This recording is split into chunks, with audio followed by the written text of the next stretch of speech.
বিশ্রামগঞ্জ বাজারে সরকারি ন্যায্য মূল্যের দোকানে ভয়াবহ অগ্নিকাণ্ড, পুড়ে ছাই সম্পূর্ণ দোকান।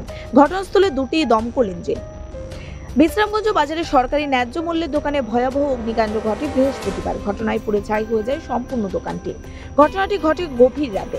অগ্নিকাণ্ডের খবর পেয়ে ঘটনাস্থলে বিশ্রামগঞ্জ এবং বিশালগড় অগ্নি নির্বাপক দপ্তরে দুটি ইঞ্জিন পৌঁছায়, কিন্তু দোকানে যাওয়ার রাস্তা না থাকায় যথাসময়ে ঘটনাস্থলে পৌঁছতে পারেনি দমকল ইঞ্জিন। এদিকে আগুনের লেলিহান শিখা গ্রাস করে নেয় পুরো দোকান। অগ্নিকাণ্ডের ঘটনার খবর পেয়ে এলাকাবাসীরা ঘটনাস্থলে জড়ো হন। আগুনের সূত্রপাতের বিষয়ে এখনো জানা যায়নি। সরকারি ন্যায্য মূল্যের দোকানটির নাম আমতলী রেশন দোকান নাম্বার 1। সবজি বাজারের ভিতরে